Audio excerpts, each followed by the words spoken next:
Hi everyone, my name is Kyle Butler and I'm the pastor at Mount Zion United Methodist, and I wanted to create this short video as kind of an invitation and a bit of an explanation, if you will, for our Maundy Thursday service this year. Maundy for Thursday is kind of one of those fancy names for a service. Some people call it Holy Thursday, which is a bit easier to say and a bit easier to know what it means. Basically, Maundy Thursday is a celebration of the Last Supper. It's the last night that Jesus spent with his disciples, and it's where we get the practice of communion that at Mount Zion we practice once a month. Other churches practice it more or less often as well, and it's where we get that.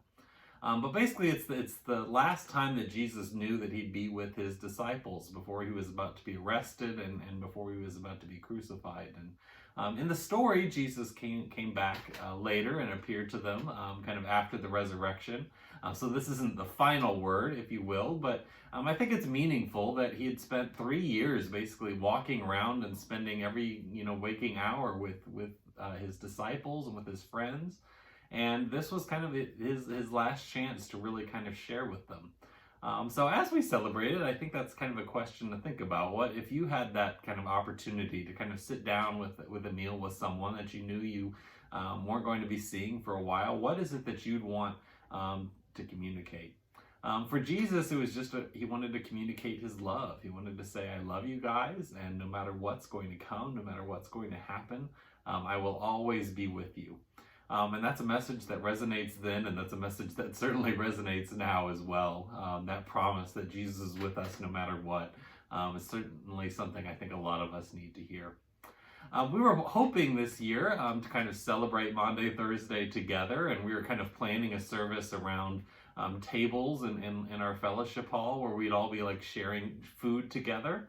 And we don't get to do that, but we do get to kind of celebrate that virtually. So I'm excited for that kind of opportunity as we kind of walk through this story together. There's kind of two big parts of this story, or two things that we remember that Jesus did in this time. The first is that he washed the disciples' feet. And this is actually where the whole kind of name for Maundy Thursday comes from. It comes from the Latin word mandare, which is a command. This command I give to you to serve one another. So Jesus served his disciples as an example of what he wanted to do to others. So in the ancient world in Jerusalem at the time, if you walked into a house, there'd be a station for washing your feet.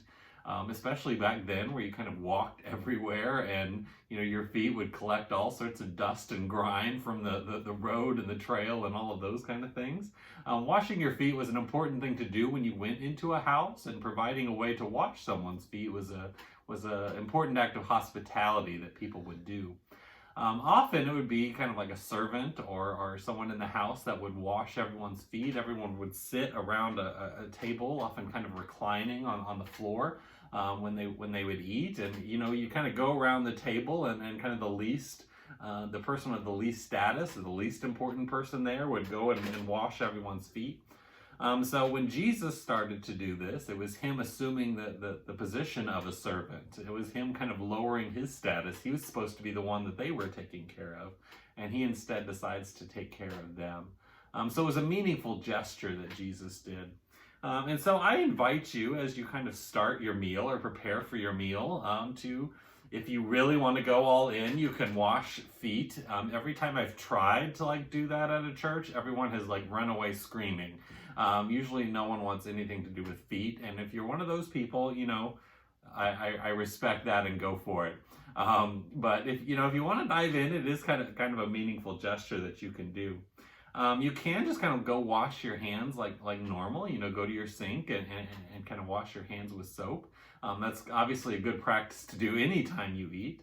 But here we can also think of it in terms of this story, as all of the disciples were coming and all of the weariness and the dirt they collected on their journey, and being able to kind of wash that off and spend a moment with Jesus was something really important.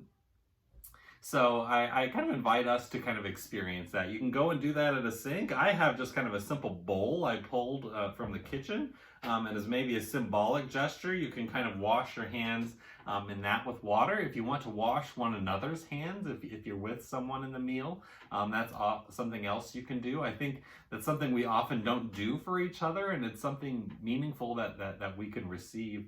In that case, often it's more awkward to be the one receiving, having someone wash your hands, than it is to actually do it for someone else. I do it for my kids all the time, but as adults, we're not used to that. And maybe that's even something to think about here, that often it's hard for us to kind of accept forgiveness, to accept God's grace for ourselves, because we think, we don't need it, or we think we're fine, or we think we'll just, do it ourselves. But that's kind of a gesture that we can receive, and I invite you to kind of start your service with that in some way. The rest of the service, I just invite you to share with at your home, to share with as at a meal, just like you would have any other way.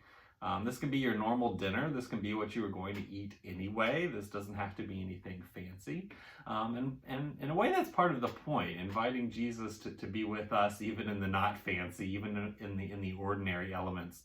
I've said this in church before, but Jesus could have picked steak to bless, and everyone would have really loved coming to Communion Sunday that then, or something like that, except like vegetarian maybe.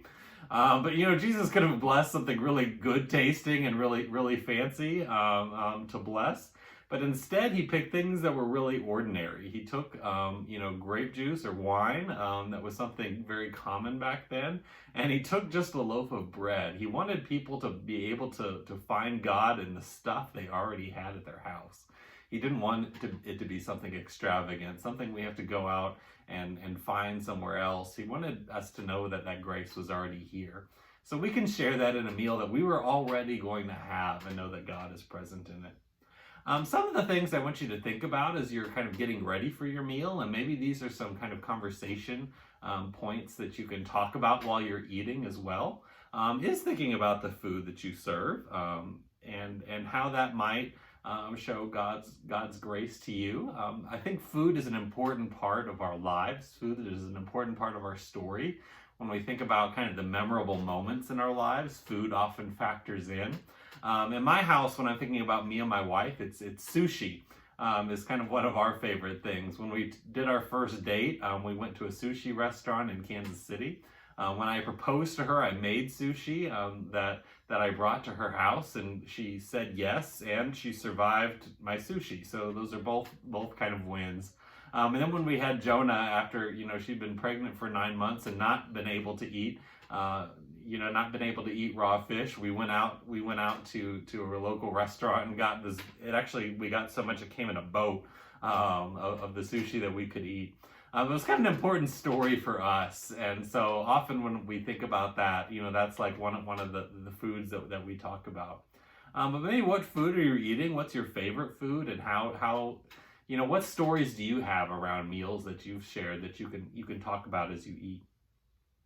The next part is, I have kind of just a simple, I even pulled out a little place setting here. Usually we're just like eating on the couch with like a takeout box. But I actually made kind of a place setting here.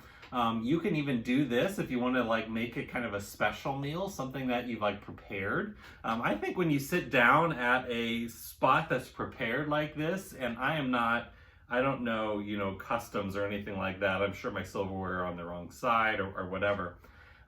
If you sit down to a place like this, something's been prepared for you. And that moment of invitation and welcome is I think, reflective of the grace that God gives us. So maybe that's something that you could do, is kind of prepare a place like this for people to sit down. And to think about as you do your service, like, who's sitting at your table? What are you grateful for them about? Why are you grateful to spend this moment with them? I don't know about you, but in quarantine, I love my wife and I like seeing her and spending time with her, but I don't know that any of us ever knew in our marriage that we'd spend as much time together as we are right now. So that can sometimes be hard, as you just see all those parts of ourselves that aren't glorious, that aren't great. To kind of give that blessing of, I'm glad to be eating with you tonight, and this is why, even to someone that you've been stuck with for the last couple weeks, to share that moment of gratitude by preparing a place and saying that word of welcome.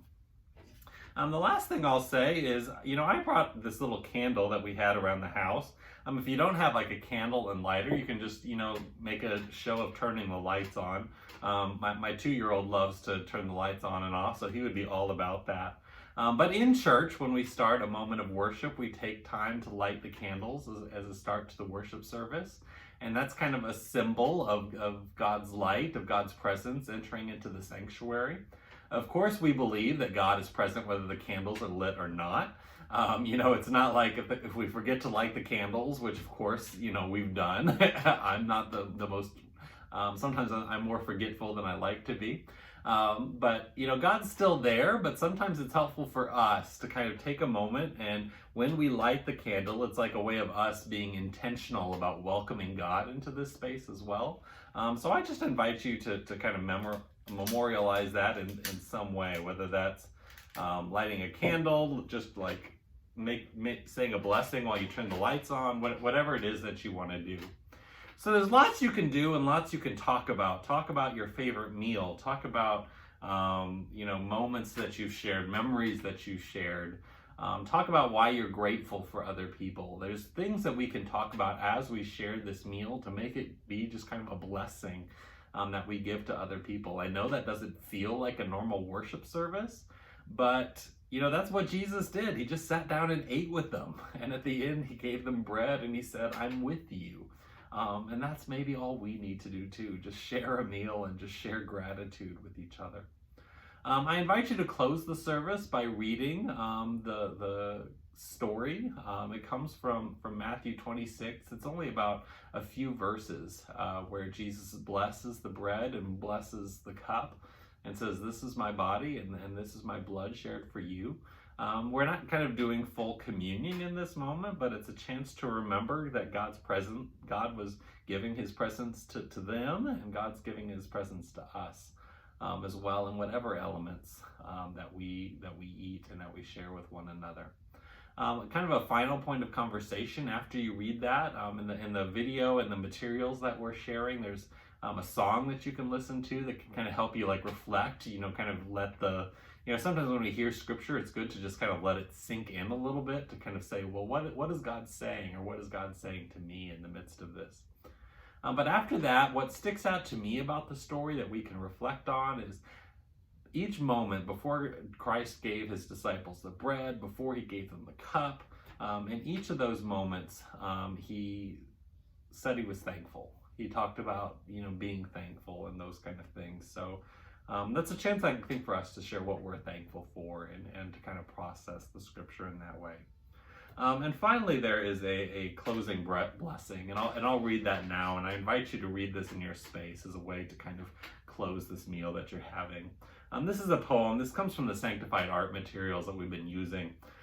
This is written by Slat's Tool, and this is the end part of this poem. It says, "We are saved through simple things, through water and dust and bread and cup, and love, love.